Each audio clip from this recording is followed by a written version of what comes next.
તમે શું ખાઈ કે શું ના નહીં આજે તમે ખાઈ લો કોણ બોલો હાથ તો ધોઈ કે ખાઈ લો ના સેમ ખાઈ લો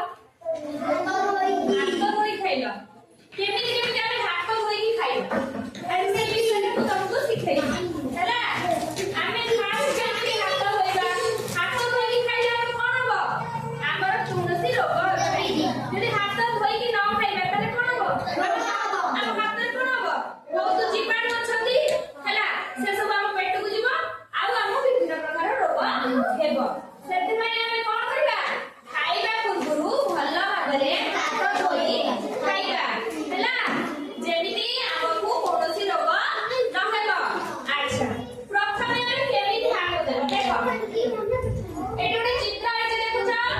ଏଠି କଣ ହେଇଛି ଟ୍ୟାପଟି ଖୋଲା ହେଇଛି ପାଣି ବାହାରୁଛି ପିଲାଟି ହାତ ଧୋଉଛି ହେଲା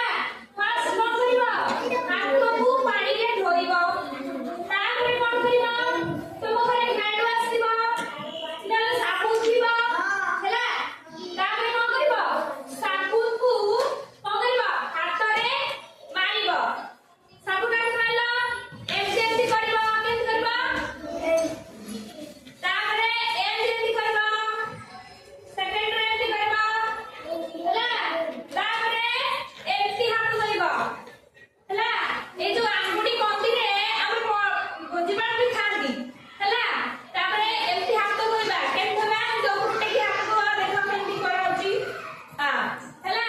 ତାପରେ ଏମିତି ଧୋଇବା କେମିତି ଏଇଭଳି ଭାବରେ କର ମୁଁ ସେମିତି କରୁଛି ହେଲା ଦେଖିଲ ତାପରେ ଏମିତି ଧୋଇବା ହେଲା କେମିତି ଧୋଇବା ଏମିତି ଧୋଇବା ହେଲା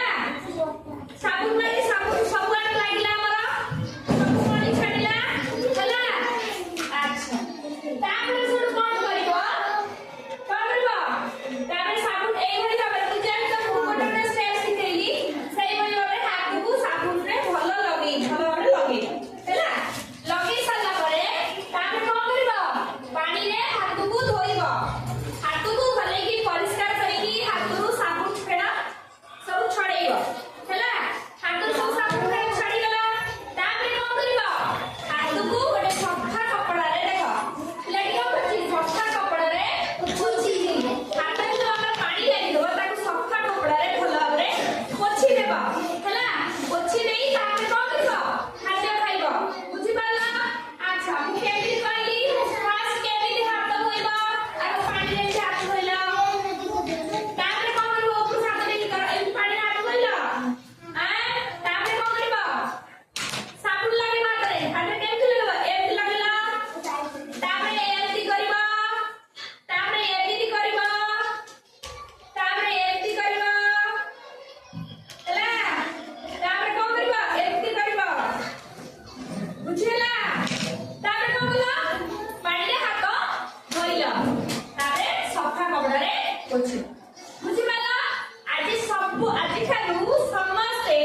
ପ୍ରଥମେ ଆଗ ହାତକୁ ଭଲ ଭାବରେ ସଫା କରିବ ହେଲା ଆଉ ଖାଇବ ହେଲା ଆଉ ହାତରେ ନଖ ରଖିବ ନାହିଁ ହେଲା ନଖ ରଖିଲେ କଣ ହବ ଆମ ନଖରେ ମଳି ଜମିବ ଯୋଉଟାକୁ ଆମେ ପାଟି ଭିତରକୁ ଗଲେ ଆମକୁ କଣ କରିବ ରୋଗ ହବ ବୁଝିଲା କେତେ ଭଲ ଲାଗିଲା ବହୁତ ଭଲ ଲାଗିଲା ତମେ ସବୁ ଘର ଯାଇ ଏସବୁ କରିବ ହାତ ସମସ୍ତେ ଧୋଇବ ପରିଷ୍କାର